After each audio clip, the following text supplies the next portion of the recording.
Okay, hello everyone. Welcome. Welcome to this workshop. My name is Anthony Rios, the Healing Shaman. I'm the creator of the Rainbow Path community here on School, and I'm excited to be here sharing this workshop with you.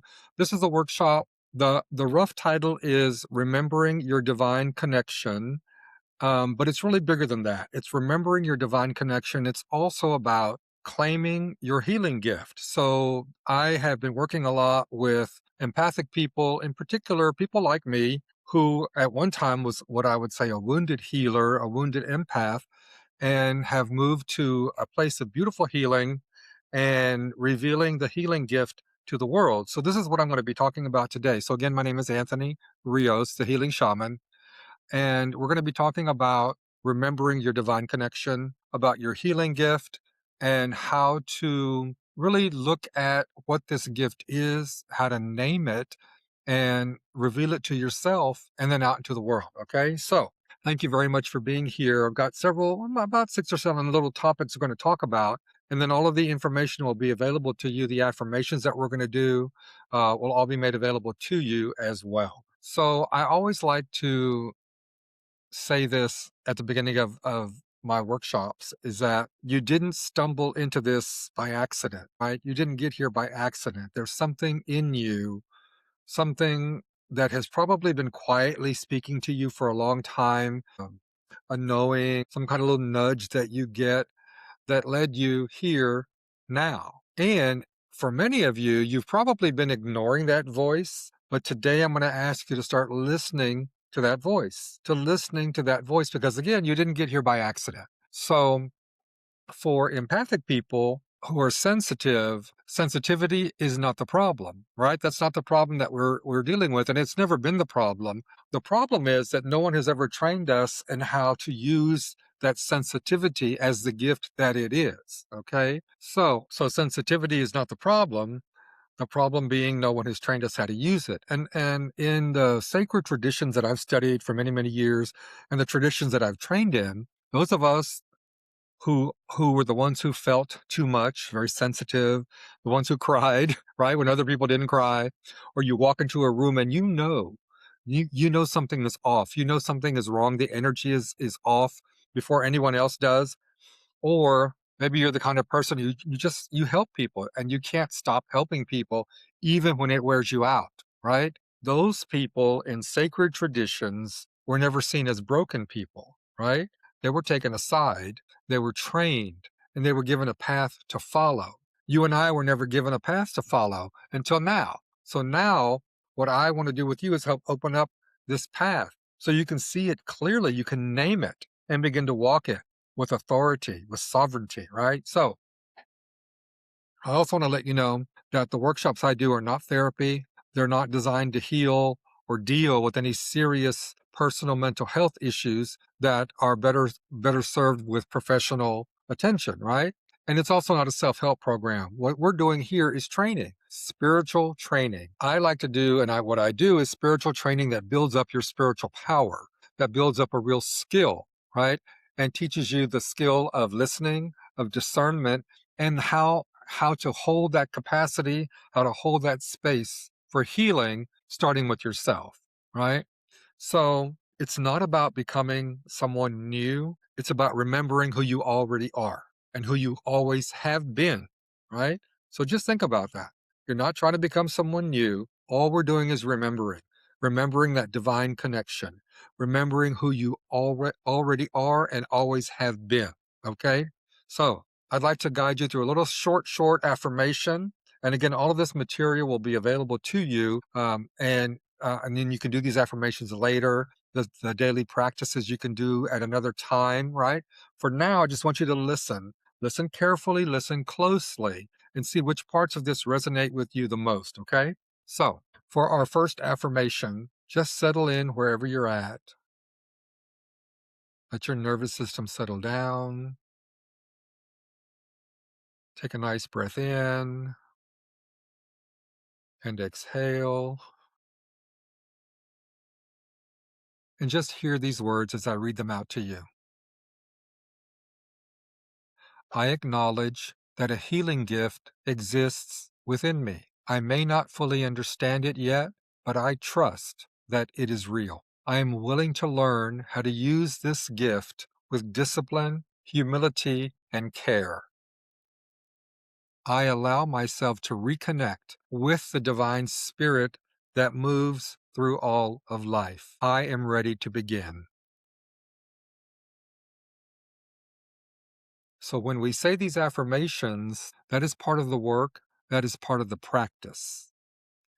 And I'm going to give you a practice that you can do later, but I just want to outline what this is for you, because what we're talking about here is understanding that your healing gift is real. It's a real gift. You may have been ignoring it. You may have been trying to push it away. You may have said it's not real. It's all made up in your head. But I'm here to tell you, if you're that empathic person who, like I said a while ago, you walk into a room and you can feel the energy, you can feel other people's emotions. People walk up to you and spill their guts, right?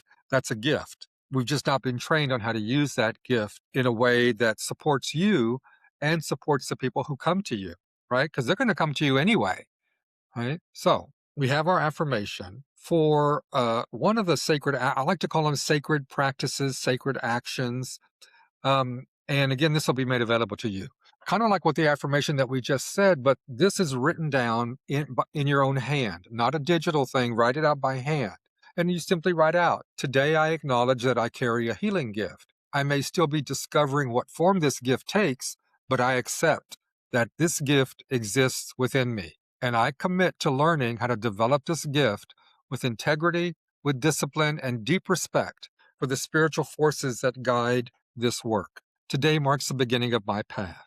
So when you go back and do this exercise and you write that down, don't just close your notebook. I want you to sit with it. Notice what comes up. You might notice what comes up right now just hearing those words. Notice any resistance and notice any relief in just saying that or hearing that. I acknowledge that I carry a gift. Oh my goodness. Just let it sink in. I carry a gift and I accept that it exists within me. That's big. If you've never done that before, that's big. For some of you, it's going to be like a weight lifting off of your shoulders. So then you want to look at, when did I first sense that I might be carrying something like this? What has made me doubt it? And what would change in my life if I finally believed that this gift was real? Okay. Again, this will all be made available to you, but I like going through this to get you thinking about this. Well, when did I first sense that I might carry this gift, that I had this ability? And if I've been doubting it, what's made me doubt it? Okay. So, just as a reminder, your connection to divine spirit has never been broken, not by any doubt, not by the long years you may have ignored it, and not by people who were telling you that it was not real, right? That connection is still there. It's always been there. I'm a firm believer that it cannot be broken. We can ignore it, we can resist it, we can try to push it away, but I'm a firm believer that the connection to the divine spirit cannot be broken. It's going to always be there for you, right? So your job is to stop arguing with it. Stop trying to resist it. Just stop trying to ignore it, right? And start training to learn what the gift is and how that divine connection, that divine spirit wants to support you on this path of healing, to reveal whatever your healing gift or gifts may be, right? So that you can get on with the work of healing. That's a really big step. And you probably know that there are always signs, right? There are always signs around you that something's going on. So how do we recognize the signs of a healer, right? Because I think that there's a moment that every healer eventually has to look at, right? Or has to deal with. And you look back at life and you think, wow, it's always been this way. I've always had this. I just didn't know what it was. So today might be that moment for you, that moment in time. You're like, oh, okay, now what do I do? Right? So we can claim this idea, this possibility that you have a gift and acknowledge it, right? So let's take a look at the evidence in your life that it's been showing up for you for years. Because so many people who eventually become healers, we share certain experiences long before we ever understood what the experiences really meant. So again, things like feeling other people's emotions in your own body without being told what the person is feeling, and you feel it and you carry it. One of the big problems, we'll talk about this and a little bit later, is about boundaries. But you walk into that room, right? And you sense the energy before anyone has said a word. or the people who come up to you and spill their guts to you, not because you're advertising yourself, right? People know, they see something in you on a certain level, they sense it in you, and they know that they are safe with you. And then, yes, that's a big responsibility. We're going to talk about that in a minute. But people instinctively come to you because they know that they're safe with you. And that's something really to let that sink in. That's a beautiful gift, right?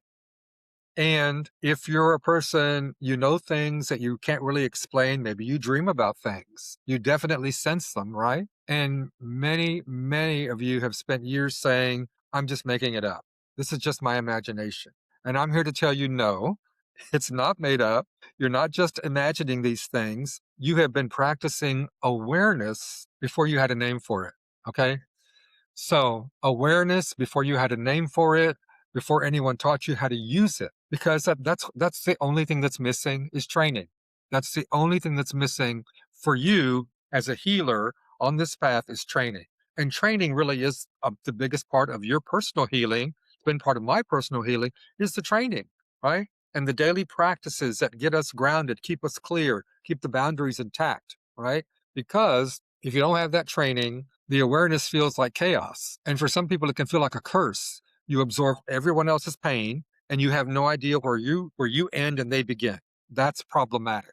That's problematic. And it's all about boundaries, energetic boundaries, creating the boundary for yourself. Okay. So with this training, which is what we're going to be doing here, this awareness becomes one of the most powerful healing tools that you have is simply the ability to be aware and discern what's yours and what's not yours. So, really, it's about an honest recognition about what's going on.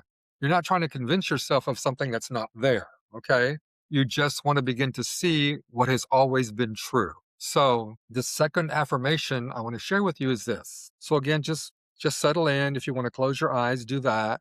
And the second affirmation is this: I honor the sensitivity within me. My awareness is not weakness. It's the beginning of understanding my healing gift. I allow myself to see the ways my intuition has already been guiding me. So just let that sit. You don't have to move past it too fast.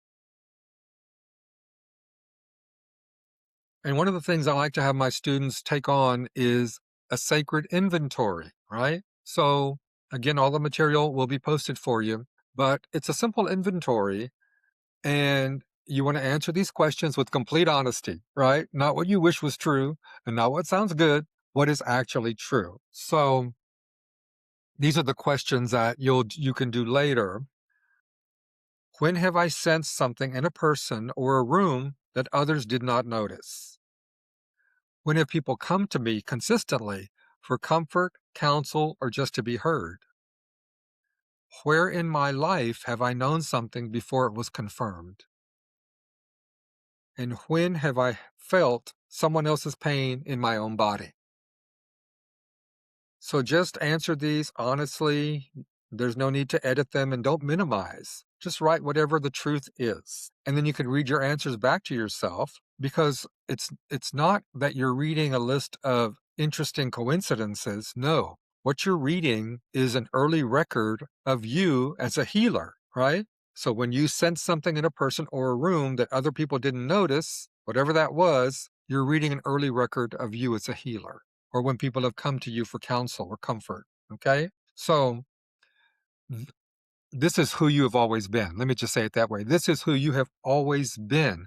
We're just bringing that awareness into our conscious awareness so you can see it for what it is and say, this is me. This is who I am, right? Because the signs have been there your entire life. Those signs have been all around you your entire life. You just needed to have the ability to see them clearly, right? And to practice this awareness on a regular basis and not shy away from it, not try to run away from it or hide from it, okay? Because that is a big part of it's a big healing tool. Awareness is a big, big healing tool because I believe that awareness is the foundation of all healing work.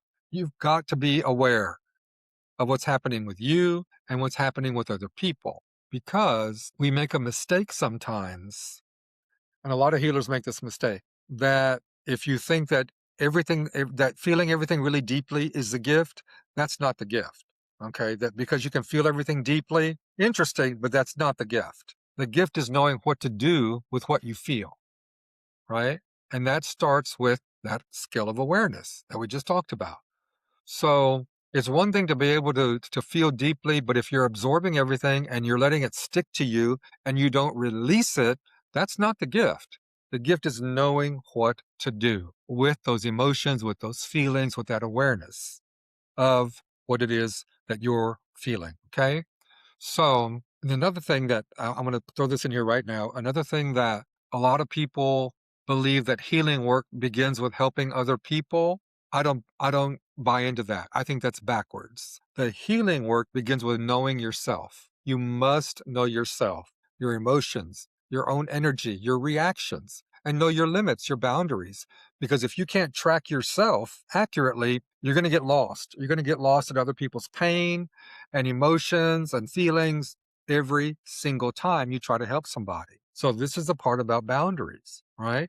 There's a difference between observing someone else's emotions and absorbing someone else's emotions. And that's a big distinction.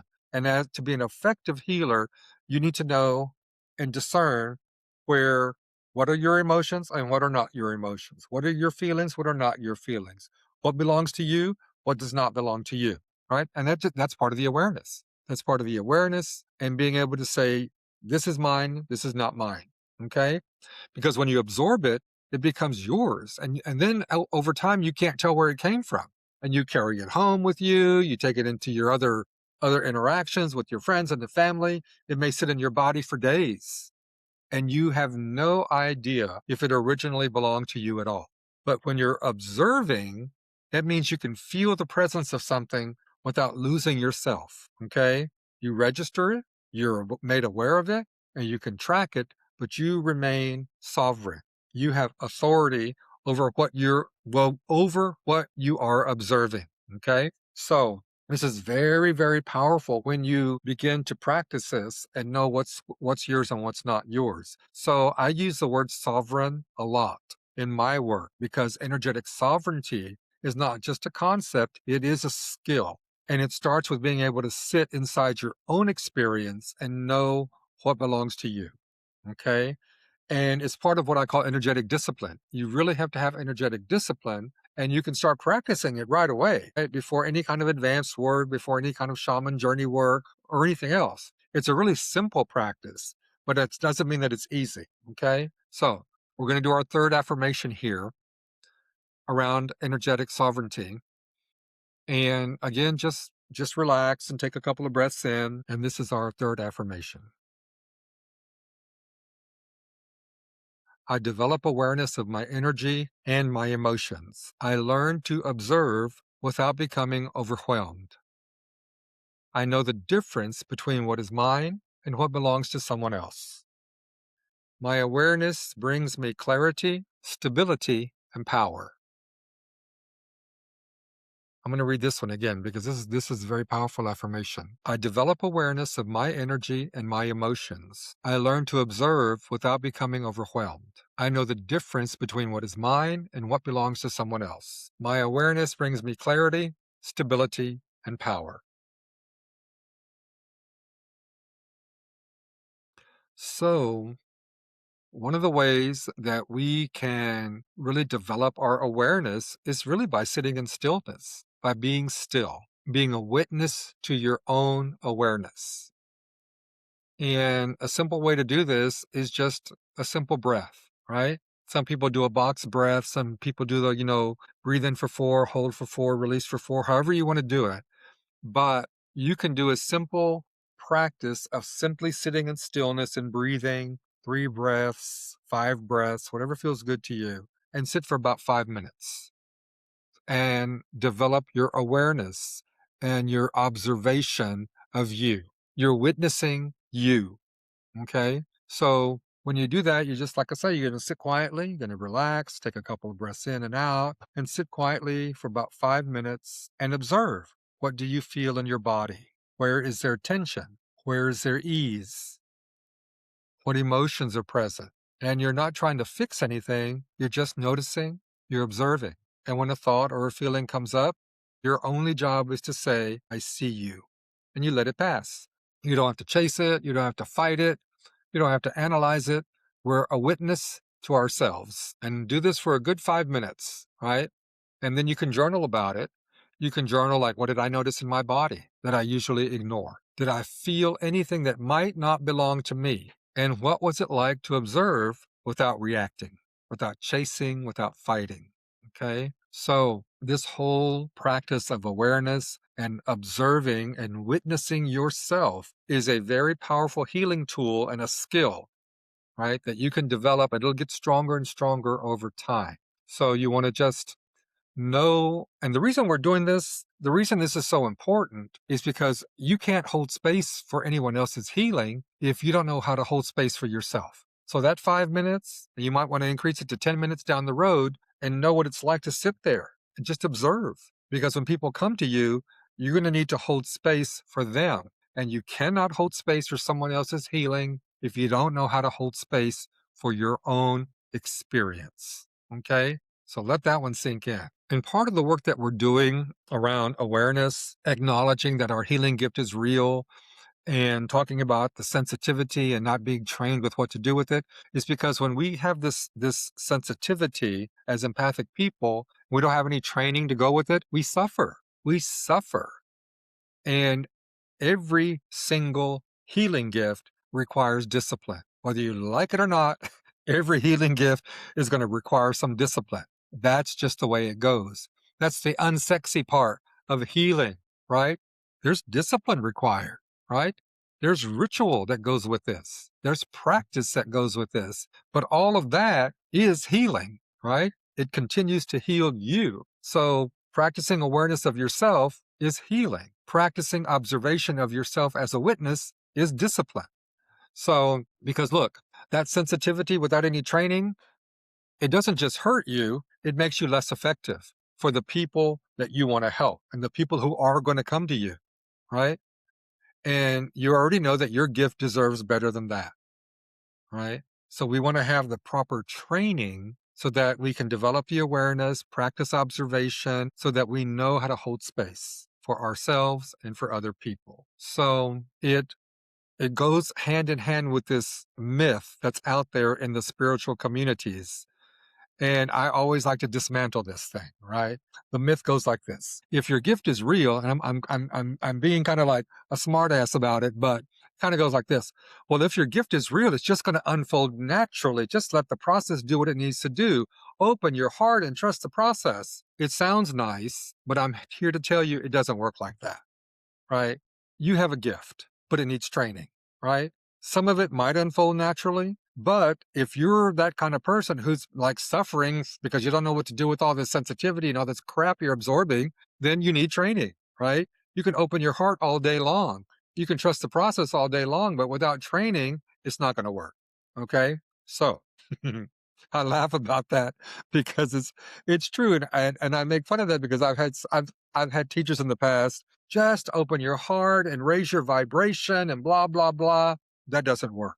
I hate to bust your bubble, and this is my view. Okay, it might not be your view, but it takes work. It really does take work. Every tradition that I have studied in and studied about, including shamanism, the traditions of Mexico that is my lineage, the curandero practices, to the shamanic traditions of Siberia, of the Amazon, West Africa, people who carry healing gifts, who do healing work, are trained, rigorously trained over years and sometimes over decades, right? Because they understand and have always understood something that modern New Age spirituality, not that they've forgotten, they don't even think about it. Your sensitivity is potential, right? It's not your capability. Anybody can be sensitive about something, but you have to be trained in what to do with that sensitivity. Because without the training, sensitive people absorb other people's pain, other people's emotions, other people's crap, and you don't know how to release it. And you end up holding on to it, and it bothers the heck out of you, right? And it makes you an empty vessel instead of a full vessel. And you try to give from an empty vessel who is exhausted, You can't, right? If you can't tell your own emotions from the emotions of the room you just walked into, you're going to burn out, right? You're just going to be tired. You're going to burn out. You're not going to want to do it. You might even resent the very gift that you have, right? And for some of you, this might sound familiar. So I know I started off here like you're trying to be a little smart ass, but it's true. It's true. It requires training and discipline. So, one of my teachers in Mexico, who's in his 70s, he began his path when he was 10 years old. And today he tells me I'm still training, right? But almost all elders that I've ever that I have come across will say the same thing. I'm still in training. They've been doing for 40, 50 years. I'm still in training, right? Because training changes everything. Training teaches you how to hold your awareness, how to hold it steady, how to move energy instead of being moved by it, how to protect yourself, your energetic field, without getting burnt out, without shutting down, right? Without holding on to anything, right? How to listen to intuition instead of reacting to other people's emotions and crap, okay? So, in really this training, it takes one decision, and that decision is to treat your gift as something serious enough to warrant discipline, to treat your gift something serious enough to warrant discipline. So, our next affirmation is this. And again, just take a breath in and exhale and settle in for this affirmation. My healing gift deserves training and discipline. I commit to learning how to use my sensitivity with wisdom, not just feeling, but with skill. I respect the responsibility that comes with this path. I am building something real. I am building something real. That last line is very important. You're building something real. You're not performing, you're building. When you get to this point and you say, yes, I can commit myself to developing my healing gift as a serious practice, then your level of understanding yourself and understanding sensitivity and what it is, what's yours and what's not yours is going to change. It's going to shift because you as a healer, you want to ease suffering. You want to help other people and diminish their suffering, but you can't diminish their suffering until you've diminished your suffering. Are we going to ever eliminate suffering? I don't know. Probably not. But you can commit to training, to discipline, and to taking it seriously enough that it warrants this kind of training and discipline. Not because we have it all figured out, because we don't. But the gift matters, and it matters enough to take it seriously. Okay? So you can look at this question: where in my life have I felt the cost of untrained sensitivity in myself or someone that I care about? Just answer that honestly. Where in my life have I felt the cost of untrained sensitivity? Okay. And I'll tell you one thing, in all my years of doing healing work and training with various kinds of elders and masters, they all have committed to discipline. They've all committed to discipline and they are rigorous about it, rigorous about it. So something just to think about.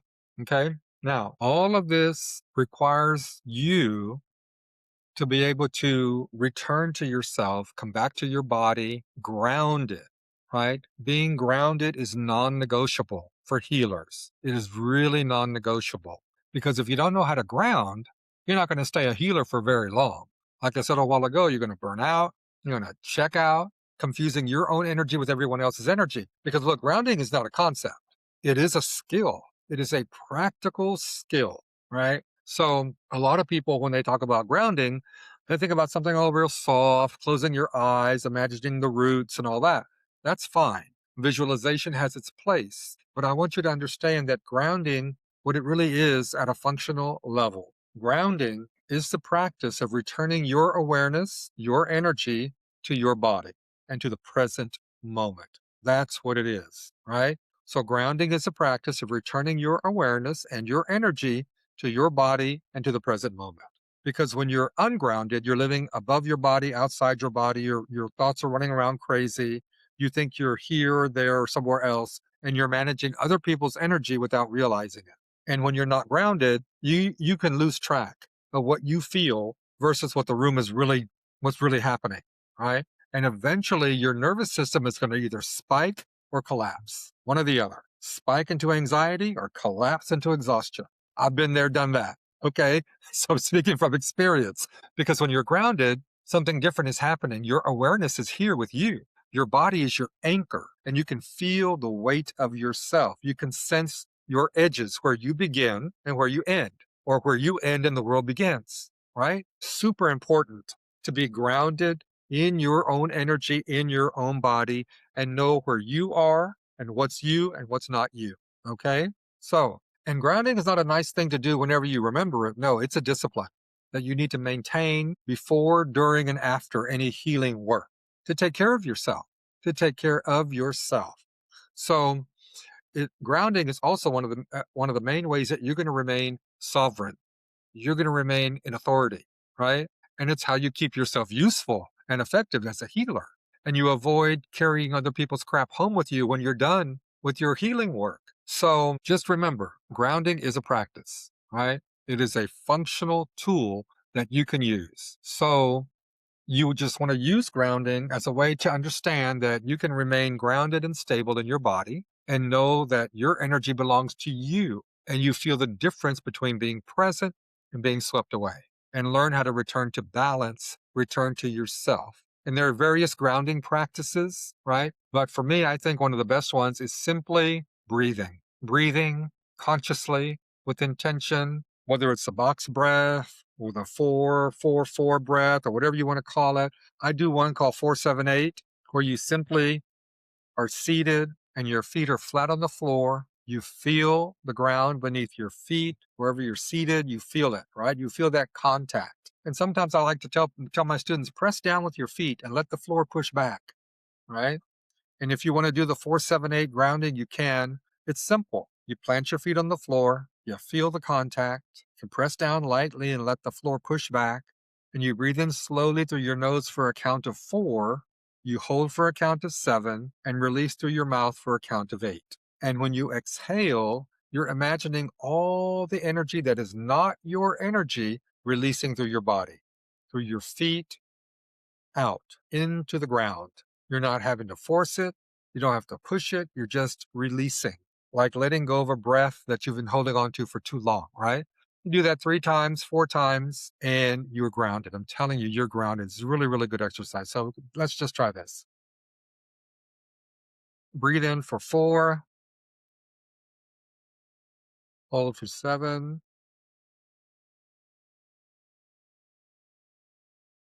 out for 8.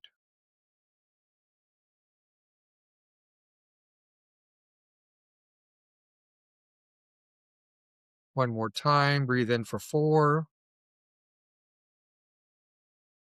hold for 7,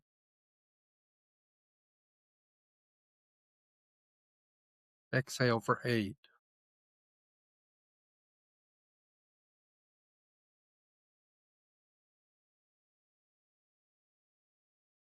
That's a really good practice. It feels really good. It feels really, if you want to pause the video and do that 3 or 4 times, you can. It feels really, really good.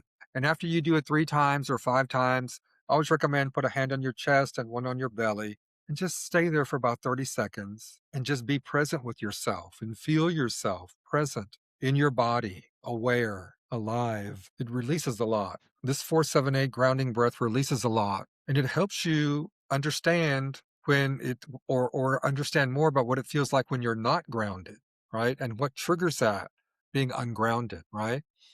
And it helps you really look at what your body feels like before and after when you're ungrounded and when you're grounded. So a lot of people have this idea that the body is something that you have to manage. It's not a problem to manage.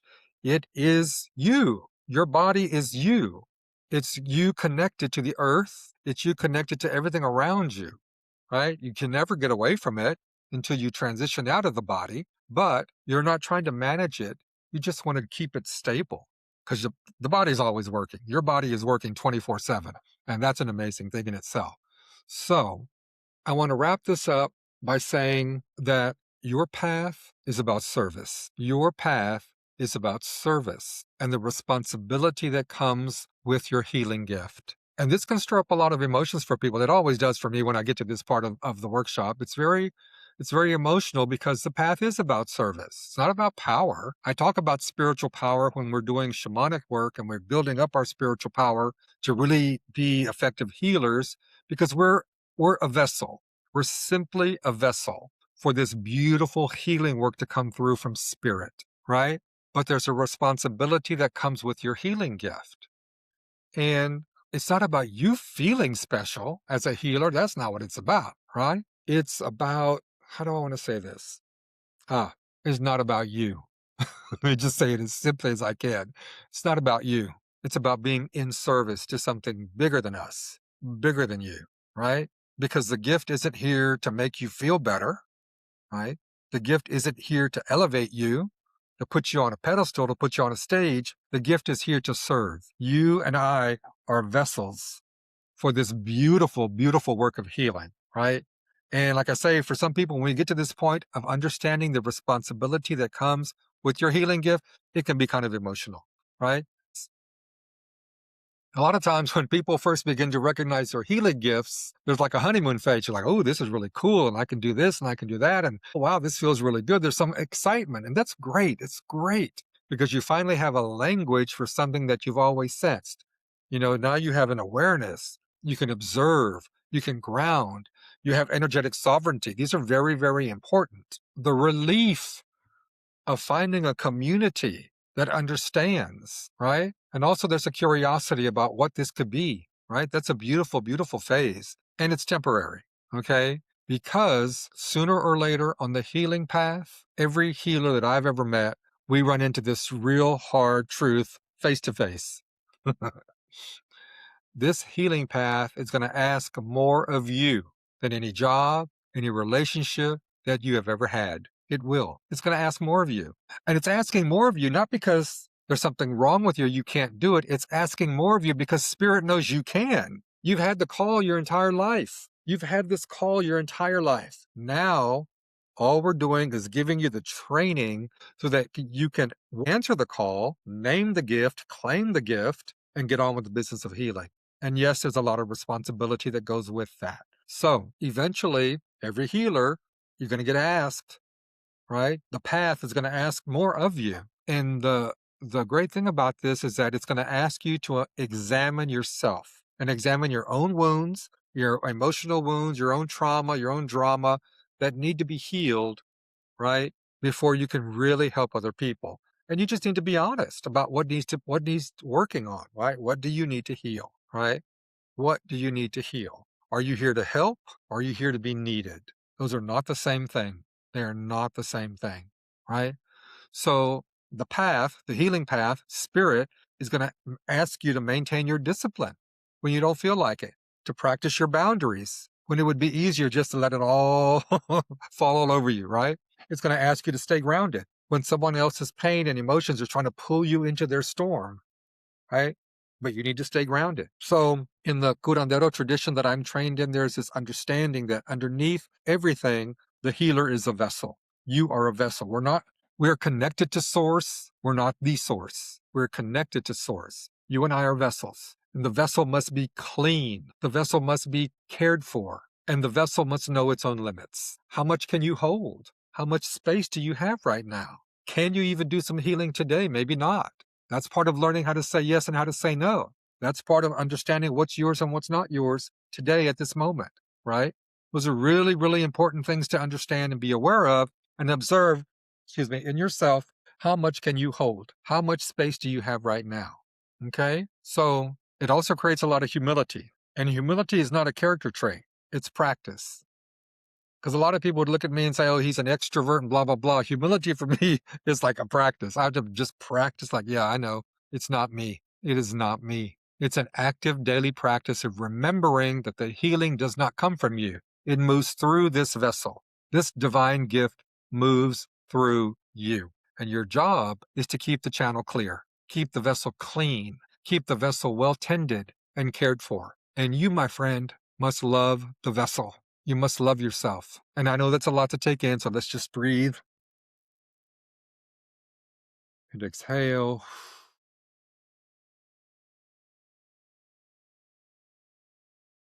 Take another breath in and exhale, because that's a lot to take in. Just last few minutes that I spoke, that's a lot because there's a responsibility and it is about service. And I think the hardest part for a lot of people is the vessel, right? How do you take care of the vessel? A lot of us have done good jobs with that, right? I know that. I get it. I'm right there with you. I know. But that's our job to be effective is we got to keep the vessel clean, well tended and cared for, and you must love yourself. So we're going to end with this beautiful affirmation. Maybe I'll put in a practice there as well. We'll see. But so just relax, take a breath in and exhale, and listen to these words. I approach my healing gift with humility and with respect. I am willing to grow, to learn, and to be honest about where I still need healing. My intention is genuine service, not recognition, not power, not being needed. I commit to keeping my channel clear. I commit to keeping the vessel clean. So just let that sink in. If any of it feels uncomfortable, you might want to journal about that because the discomfort is information, and information is definitely a tool for your growth. Okay. So I just want to close by saying that the path of healing is not glamorous, it's sacred. It's not glamorous, it is sacred. And you, my friend, are sacred. You're a sacred vessel. Whether you've said that to yourself or not, I want you to know that the fact that you're here watching this video, participating, right, learning something about the path of healing tells me a lot about you, that you are way bigger than you think you are, right? Your ability is way bigger than you think it is. Your ability to serve is huge. Your ability to have that awareness and observe in yourself and others is huge, right?